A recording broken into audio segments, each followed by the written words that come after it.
설레임이란 단어를 아시죠? 뭔가 설렌다라는 단어.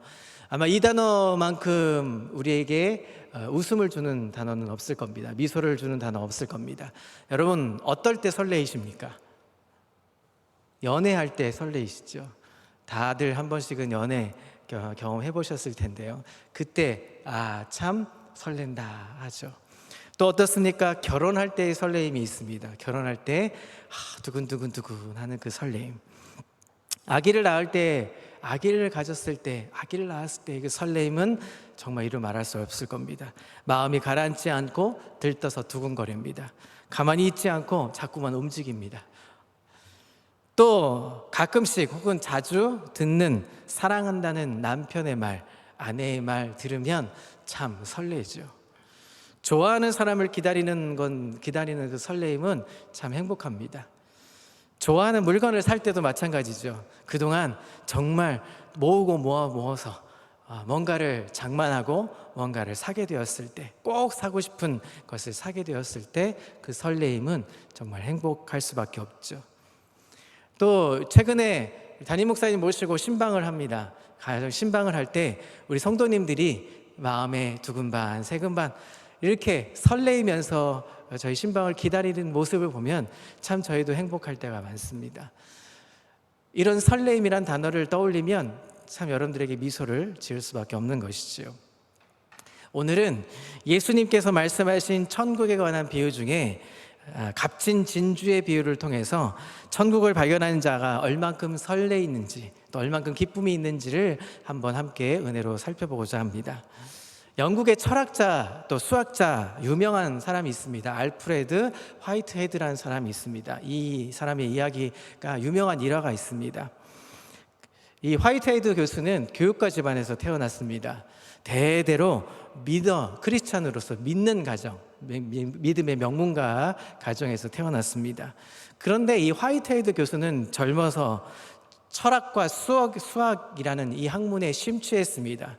그래서 신앙에 대한 깊은 회의감을 빠지게 되고 결국은 교회를 다니지 않는 상황까지 벌어졌습니다.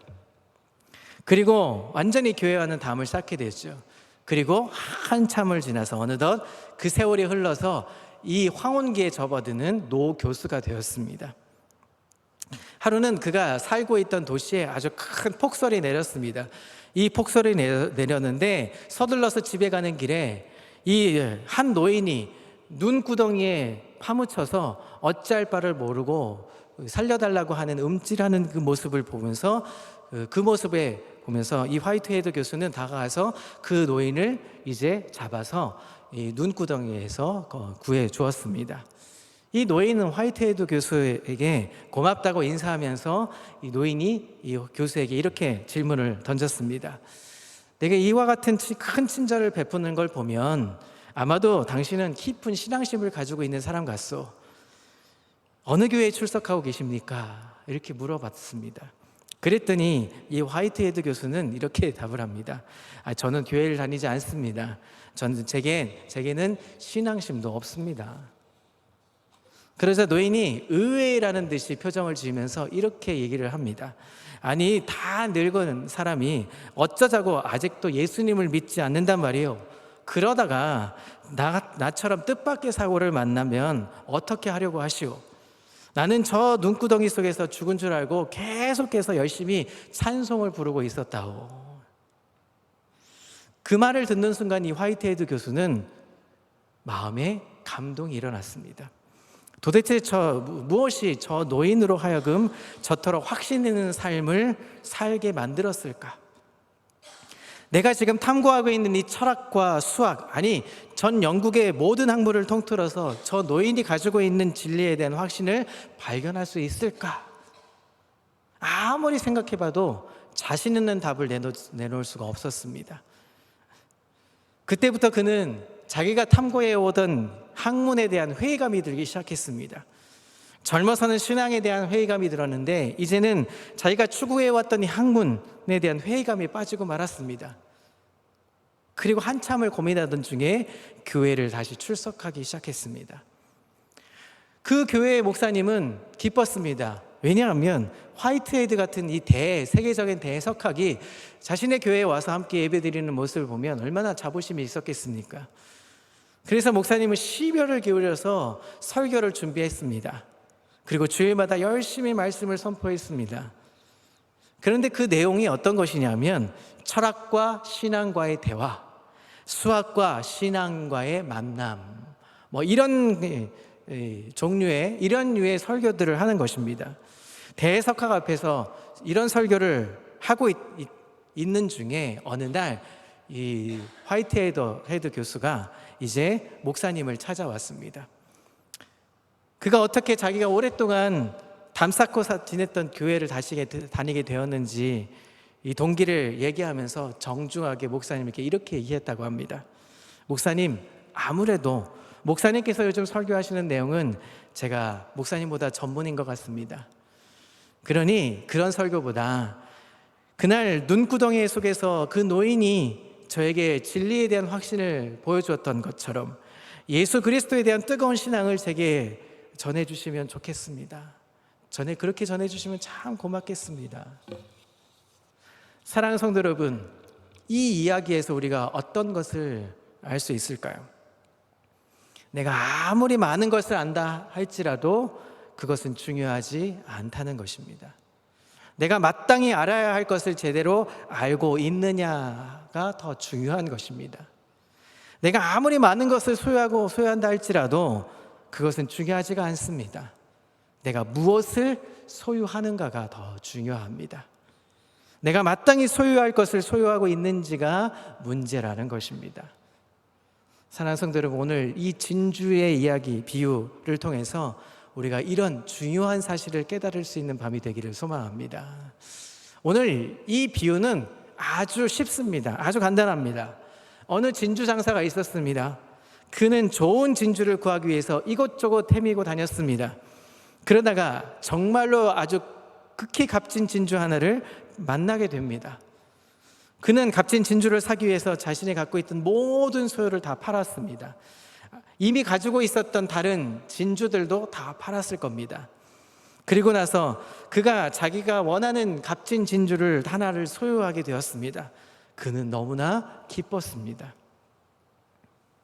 이 짧은 2절의 이 성경 구절을 통해서 천국이 얼마나 소중한지, 천국을 발견하며 천국을 마음에 품고 살아가는 것이 얼마나 복된 일인지를 알 수 있기를 소망합니다.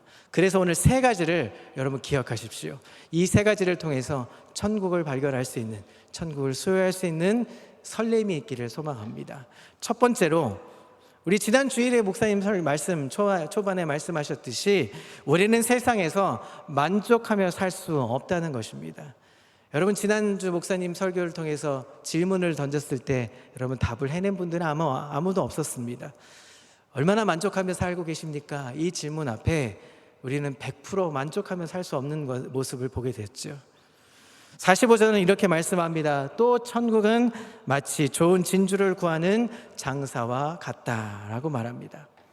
진주 장사가 좋은 진주를 구하기 위해서 이곳저곳 다니는 것처럼 우리 인간들도 나름대로의 좋은 진주를 구하며 살아가고 있습니다. 어떤 사람은 권력이라는 진주를 구하며 살아갑니다. 또 어떤 사람들은 지식과 명예를 구하기 위해서 아동바동 살아갑니다. 물질을 추구하기 위해서 추구하며 살아가는 사람도 있습니다. 미와 아름다움을 추구하며 살아가는 예술가들도 있습니다. 그러나 오늘 본문의 말씀에 가장 우리가 알아야 할 핵심 사실 한 가지는 세상에 이런저런 진주들을 찾아다닌다 하더라도 우리의 영혼이 궁극적으로는 만족을 누릴 수 없다는 것입니다. 오늘 본문에 나타난 진주 장사도 더 좋은 진주를 찾기 위해서 헤매고 다녔습니다. 마찬가지로 우리 인간에게는 누구나 더 많은 것, 더 좋은 것, 더 나은 것을 추구하며 갈급하며 살아갑니다. 그렇기 때문에 세상적인 진주를 가지고 있다고 하더라도 우리 영혼은 결코 만족할 수가 없습니다. 왜냐하면 더 좋은 것, 더 많은 것, 더 나은 것을 추구하기 때문이죠. 분노의 포도라는 이 글을 써서 미국의 노벨 문학상을 수상한 작가가 있습니다. 존 스타인백이라는 작가의 소설이 두 편의 소설이 있는데요. 이 진주에 관련되어 있는 두 편의 소설이 있습니다. 첫 번째 진주라는 소설이 있습니다. 이 진주라는 소설은 이런 내용을 갖고 있습니다. 주인공 키노와 그의 아내 조안나는 고기를 잡으면서 살아가는 어부였습니다. 그들은 이따금씩 바닷속에 들어가서 진주를 캐내기도 했습니다. 자, 문제는 그들이 어느 날 보기 드문 아주 큰 진주를 찾는 데서부터 시작이 됩니다. 그들은 기대에 부풀었습니다. 그 진주를 발견하고 채취했을 때 이제는 모든 가다는 끝, 이제 행복이 시작될 거라고 부푼 기대를 갖고 살아갑니다. 그러나 문제는 오히려 거기서부터 시작되었습니다. 그들이 진주를 찾았다는 소문이 삽시간에 찾았다는 사실을 온 동네가 알았습니다. 동네 사람들은 그 진주를 구경해보고 싶은 마음으로 키노의 그 오두막집을 찾아가곤 했습니다. 그러던 어느 날 그들 부부가 병이 들었습니다. 병원에 갔습니다. 그런데 이전에 그 아들이 이제 전갈에 물렸을 때는 코빼기도 보여주지 않았던 의사가 이제는 완전히 180도 정반대로 그들을 섬기기 시작합니다. 지나친 과잉신절을 베풀기 시작하죠. 요구하지도 않았는데 몇 번씩이나 키노의 집에 방문을 해서 병을 고쳐주려고 했었습니다. 나중에 알고 보니까 병을 고치는 걸 치료하기 위해서 간 것이 아니라 오히려 병을 더 오래 방치할 수 있을 만큼 놔두려고, 결국은 그 진주가 탐이 나서 이제 의사가 키노의 집에 방문했던 것입니다. 인근의 진주 장사들은 키노가 가진 진주, 값진 진주를 헐값을 사기 위해서 농간을 부리기도 했습니다. 아니, 그래도 안 되니까 폭력배들을 동원하기도 했습니다. 심지어는 밤중에 강도가 찾아오기도 했죠. 키노는 진주를 지키기 위해서 격투까지 벌여야 했습니다. 진주가 그들의 삶에 행복을 가져다 줄 것이라고 기대했지만 오히려 진주 때문에 그들은 날마다 불안과 공포에 시달려야만 했습니다. 결국 그들은 결정을 합니다. 값진 진주를 다시 바닷속으로 던져버렸습니다. 진주가 행복을 주는 것이 아니고 오히려 불행의 씨앗이라는 사실을 그들이 알았기 때문이죠. 이 존 스타인백의 또 다른 진주에 관련되어 있는 글이 있습니다. 그것이 흠 있는 진주라는 소설입니다. 어느 날 진주 수집가가 있었습니다. 그의 소원은 세상에서 가장 멋진 진주를 소유하는 것이었습니다. 그 좋은 진주가 있다는 소문이 들리면 이곳저곳 안 찾아간 곳이 없었습니다. 아무리 값이 비싸더라도 꼭 소유하고 싶었던 것이죠. 그러던 어느 날 정말로 그 진주, 찾고 싶은 진주가 하나 나타났습니다. 아주 비싼 값을 지불하고서 이제 그것을 사왔습니다. 행복했습니다. 그의 즐거움은 날마다 그 진주를 끄집어내서 그 아름다운 자태를 보는 것으로 행복해했습니다. 그런데 하루는 그 뜻밖의 자기가 이 값비싼 것을 지불한 이 진주에 오게티 하나를 발견했습니다. 보일락말락한 이 바늘 끝 정도밖에 안 되는 흠집이 하나, 그것이 눈에 확 들어왔습니다. 정말 미칠 것 같았습니다. 그는 고민하던 중에 이 진주의 흠을 없애기 위해서 그 껍질을 한꺼풀 벗겨내기로 작정을 합니다. 그리고 조심스럽게 그 진주의 껍질을 한꺼풀 벗겨냈습니다. 그랬더니 흠이 조금 더 작아졌습니다. 그러나 아직 자세히 보니까 아직도 흠이 남아있는 것이었어요. 그는 흠이 없어질 때까지 미친 듯이 계속해서 진주의 껍질을 벗겨내기 시작했습니다. 벗겼습니다. 드디어 진주의 흠이 없어졌습니다. 그러나 진주도 함께 없어졌다는 것입니다. 사랑하는 성도 여러분, 이 두 편의 설교에 어떤 의미가 있을까요? 우리가 아무리 이 세상에서 이런 진주 저런 진주들을 가지고 있다고 하더라도 결국은 행복할 수 없다는 것입니다. 만족할 수 없다는 것입니다. 왜 그럴까요? 그 진주들에는, 가지고 있는 진주들에는 다 나름대로 흠이 있기 때문입니다. 디모데전서 6장 7절에서 10절은 이렇게 말합니다. 우리가 세상에 아무것도 가지고 온 것이 없음에 또한 아무것도 가지고 가지 못하리니 우리가 먹을 것과 입을 것이 있은즉 족한 줄로 알 것이니라. 부하려 하는 자들은 시험과 올무와 여러 가지 어리석고 해로운 욕심에 떨어지나니 곧 사람으로 파멸과 멸망에 빠지게 하는 것이라. 돈을 사랑함이 일만 악의 뿌리가 되나니 이것을 탐내는 자들은 미혹을 받아 믿음에서 떠나 많은 근심으로써 자기를 찔렀도다. 성도 여러분, 각자의 진주를 찾기 위해 노력해 보셨습니까? 얼마나 열심히 우리가 우리의 진주를 찾기 위해 애를 썼습니까? 결과는 어떻습니까? 여러분 행복하십니까? 물론 행복합니다. 어느 정도의 돈도 어느 정도의 명예도 얻으면 참 행복해질 수 있습니다. 그러나 그 기쁨, 그 행복은 얼마나 오래 가십니까? 그렇게 오래 가지 않습니다. 우리의 인생의 기쁨은 아주 잠깐입니다. 행복은 잠깐 뿐임을 여러분 기억해야 합니다. 우리가 아무리 노력해도 우리에겐 만족함이 없다는 사실을 깨닫는 우리 온 성도들이 되기를 소망합니다. 두 번째로, 우리가 만족할 수 없다면, 그렇다면 우리는 어떤 모습으로, 어떤 값진 진주를 찾아야 할까요? 우리의 영원한 기쁨을 줄 수 있는 것, 그것은 바로 천국인 것입니다. 우리가 찾아야 할 것, 우리가 추구해야 될 것은 바로 천국이라는 사실입니다. 우리가 천국만 소유하게 되면 다른 필요한 것들이 없습니다. 왜 그럴까요? 우리가 원하는 모든 것들이 다 저 천국에 있기 때문입니다. 반대로 말하면 우리를 괴롭히고 우리가 못 살게 구는 것들은 천국에 하나도 없다는 것입니다. 따라서 우리가 이 세상에서 아무리 크게 성공하고 아무리 많은 것을 소유한다 할지라도 천국을 소유하지 못하면 그 사람은 행복하지 못한 사람인 것입니다. 예수님이 산상수훈에서 말씀하신 팔복이 있습니다. 팔복의 첫 번째 복이 무엇일까요? 심령이 가난한 자는 복이 있나니 천국이 저의 것이며 천국이 우리 것이라고 말씀합니다. 천국을 소유하는 것은 복 있는 삶이 시작되는 것입니다. 자, 그리고 마지막 8번째 복이 무엇일까요?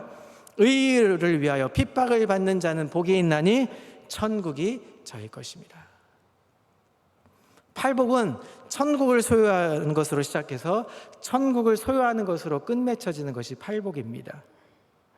우리가 아무리 이 세상에서 많은 것을 소유한다고 할지라도 천국을 소유하지 못하면 그 사람은 행복하지 못하는 것이죠. 영원한 고통인 지옥이 기다리고 있는데 여러분, 그 사람이 얼마나 행복할 수 있겠습니까? 불행할 수밖에 없는 것이죠. 그러나 하나님은 우리에게 은혜를 베풀어 주셨습니다. 하나님은 우리를 천국의 백성으로 삼아 주신 것입니다. 영원한 천국을 소망 가운데 바라보며 살게 해 주셨다는 것입니다. 사랑하는 성도 여러분, 이 세상 사람들은 값어치 없는 가짜 때문에 죽으라고 값진 인생을 낭비하고 살아가고 있는 모습 우리가 많이 보지 않습니까? 그러나 하나님은 우리를 사랑하시고 우리에게 은혜를 베풀어 주셔서 잠깐뿐인 이 세상이 아니라 영원한 하늘나라를 소망 가운데 바라보면서 천국을 마음에 품고 살아갈 수 있게 우리에게 인도해 주셨다는 사실을 기억하시기를 바랍니다. 여러분, 이 중세에 유명한 신학자가 있습니다. 토마스 아퀴나스라는 신학자가 있습니다. 하루는 이 신학자가 간절하게 하나님께 기도했습니다. 간절하게 기도하니까 하나님께서 그 기도를 응답해 주셨습니다. 그렇게 하나님이 이렇게 묻습니다. 내가 너에게 무엇을 줄고 너는 내게 말하라. 하나님이 그에게 이렇게 물어보셨을 때 토마스 아퀴나스는 이렇게 답했다고 합니다. 오 주여, 저는 주님만을 원합니다. 저는 당신만으로 족합니다. 저는 그리스도를 원합니다. 사랑하는 성도 여러분, 우리의 삶에서도 늘 날마다 예수님으로 족하고 예수님으로 만족하고 예수님이 기쁨이 되기를 그리스도의 이름으로 소망합니다. 천국을 소유하는 자들이 되기를 소망합니다. 충만한 기쁨으로 영원한 기쁨을 주실 예수님을 붙들며 사실 수 있는 저 여러분 되시기를 그리스도의 이름으로 소망합니다. 그렇게 하면 자동적으로 오는 것이 있죠. 하나님의 나라, 천국이 우리의 삶에 임하게 되는 것입니다. 이 세상에 주 예수보다 귀한 것이 무엇이 있을까요? 그분의 나라보다도 더 귀한 것이 무엇이 있을까요? 천국을 바라보며 사는 인생, 천국을 소유하며 사는 인생 되시기를 그리스도의 이름으로 소망합니다. 자, 세 번째로, 우리가 이제 천국을 소유하게 된다면 그 천국을 소유하기 위해서 우리가 어떻게 값을 치러야 할까요? 우리는 대가를 지불해야 하는 것입니다.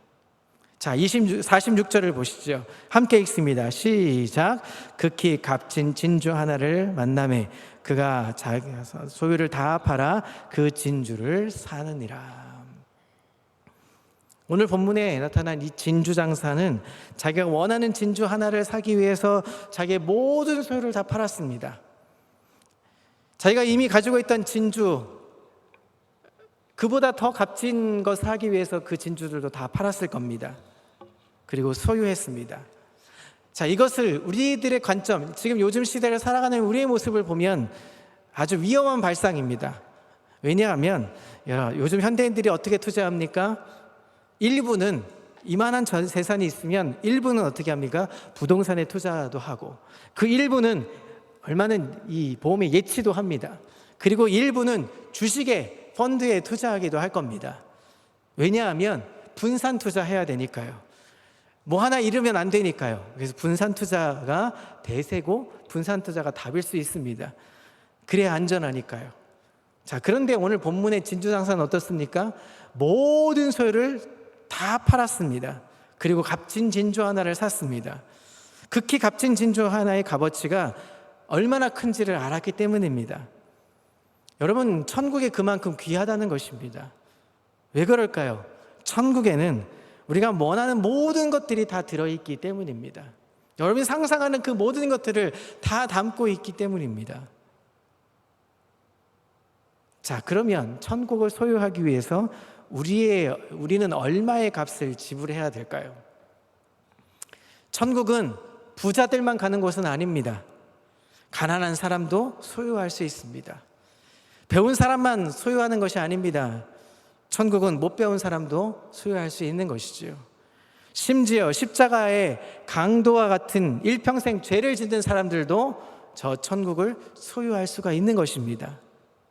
그러나 천국을 소유하기 위해선 우리가 지불해야 될 값이 있습니다. 그 값이 얼마일까요? 자기의 소유를 다 팔아야 한다는 것입니다. 내 전부를 다 드려야 하는 것입니다. 내가 가진 모든 것을 지불할 각오 있는 사람만이 천국을 소유할 수 있다 하는 것입니다. 많은 것을 가지고 있든지 아니면 적은 것을 가지고 있든지는 상관이 없습니다. 예수님의 제자들도 배와 그물을 버려두고 예수님의 뒤를 따랐습니다. 자기의 소유를 다 팔아서 천국을 사게 된 것입니다. 사도 바울도 마찬가지입니다. 예수 그리스도를 얻기 위해서 자신의 모든 것을 배설물로 여겼다 말합니다. 자기의 모든 소유를 다 팔아서 천국을 산 것입니다. 1928년에 미국에 대공황이 있을 때 조지 베벌리 쉬아라는 청년이 있었습니다. 그는 경제적인 문제 때문에 대학을 중퇴해야만 했습니다. 그런데 그에게는, 이 쉬아에게는 천부적인 재능이 있었습니다. 이 천부적인 음악적인 재능이 있었습니다. 어느 날 시카고 방송국에서 이 전속 가수를 뽑는다 하는 광고가 있어서 거기서 지원을 하게 되었습니다. 총 1,500명이나 많은 사람들이 지원을 하게 됐습니다. 그런데 그 많은 인원 가운데 쉬아가 당당하게 전속 가수로 1등으로 뽑히게 됐습니다. 얼마나 기뻤겠습니까? 그는 밤잠을 이룰 수가 없었습니다. 왜냐하면 전속 가수가 당시에 된다는 것은 부와 명예를 다 얻게 되는 것이죠. 그 모습을 보면서 그의 어머니는 자기가 10년 동안이나 애송했던 성씨 하나를 그에게 줍니다. 화려한 가요계 데뷔를 하면 그의 여러 가지 염려되는 부분 때문에 어머니가 애송하고 있었던 시를 아들에게 건네줍니다. 시아는 그 시를 읽고 나서는 큰 감동을 받습니다. 그는 벌떡 일어나서 피아노 의자에 앞에 섰습니다. 앉았습니다. 그리고 떠오르는 영감을 따라서 그 시를 곡을 붙이기 시작했습니다. 주 예수보다도 귀한 것 없네. 이 세상 부귀와 바꿀 수 없네. 영죽을 내 대신 돌아가신 그 놀라운 사랑 잊지 못해. 세상 즐거움 다 버리고 세상 자랑 다 버렸네. 주 예수보다도 귀한 것은 없네. 예수 밖에는 없네. 우리가 즐겨 부르는 찬송가가 탄생되는 순간입니다. 다음 날 시카고 방송국에 전화를 했습니다. 그때 시아는 자신의 결심을 이렇게 고백합니다. 죄송합니다. 저는 이제부터 하나님이 내게 주신 음악적인 재능을 오직 하나님의 영광만을 위해 사용하기로 굳게 결심했습니다. 하나님과 약속했습니다. 부귀와 명예가 보장된 가수의 길을 버리고 주의 영광을 위해서 기꺼이 그 삶을 드렸습니다. 그리고 그때부터 이 빌리 그레함 전도 집회를 따라다니면서 그는 이 찬송의 고백을 노래로 붙여서 찬송으로 고백하기 시작했습니다. 찬송을 부르면서 많은 사람들이 감동을 받고 은혜를 받고 도전하기 시작하고 하나님께 회심하는 사건들이 들려왔습니다. 우리나라에도 이분이 오셨다고 하더라고요. 이 빌리 그레함 전도 집회 우리나라 오셨을 때도 이 시아 분이 오셔가지고 이 찬송의 고백이 했다는 간증도 있습니다. 암스테르담 대규모 집회에서 이 노래를 부르고 났을 때 많은 사람들이 일어나서 박수갈채를 했습니다. 그때 시아는 이렇게 말을 했습니다. 여러분, 뜨거운 박수갈채 보내주셔서 참 감사합니다. 그러나 저는 여러분의 뜨거운 박수갈채와도 우리 주 예수 그리스도와는 바꿀 수가 없습니다. 사랑하는 성도 여러분, 주 예수보다 더 귀한 것이 무엇이 있겠습니까? 이 세상 부귀, 이 세상 명예, 이 세상 행복과 바꿀 수 없는 참 진주가 되시는 분이 바로 우리 주 예수 그리스도이십니다.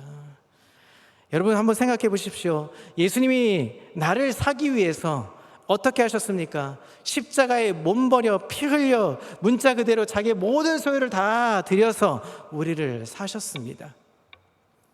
이제는 그 사랑과 그 결단이 우리에게 있어야 하는 것입니다.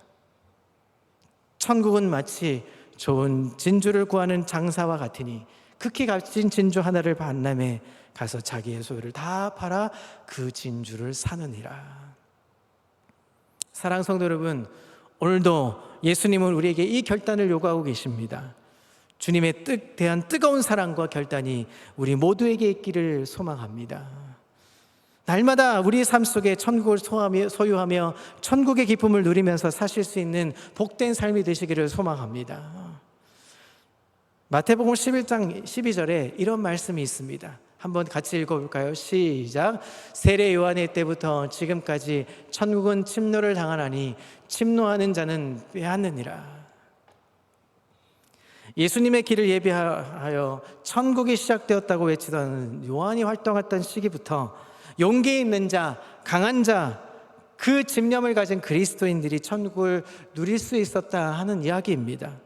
소심하거나 게으르거나 쉽게 낙담하여 믿음에서 돌아서는 사람은 천국을 얻을 수가 없는 것입니다.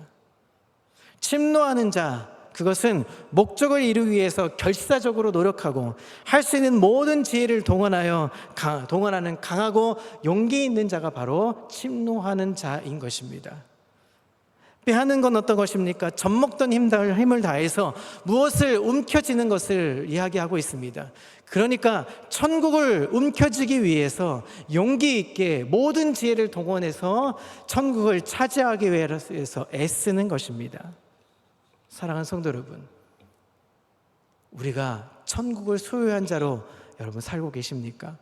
영원한 기쁨을 우리가 얻었기에 매일매일 삶이 기쁘게 살고 계십니까? 삶에서 예수님을 만난 것 때문에 매일매일 설레이고 계십니까? 그 설렘이 사라졌다면, 그 기쁨이 사라졌다면, 그리고 불안과 공포와 두려움과 불평과 불만이 가득하다면 다시금 돌이키십시오. 천국에 침노하는 자로서 용기를 가지고 우리가 젖먹던 힘까지 짜내어서 저 천국을 의지하면서 천국의 소망을 가지고 그 설레임으로 매일매일 살 수 있기를 그리스도의 이름으로 소망합니다. 그렇게 살 때 우리는 매일매일 설레일 수 있는 것입니다. 예수님 때문에 설레이고, 예수님의 말씀 때문에 설레이고, 기도하면 응답해 주시는 것 때문에 설레이고, 우리가 찬송을 부르는 순간 주님, 오직 예수님밖에 없습니다 고백하는 그 설레임이 우리 매일매일 삶을 기쁘고 충만한 역사로 이끄실 것입니다. 그 삶을 사실 수 있는 저와 여러분 되시기를 그리스도의 이름으로 소망합니다.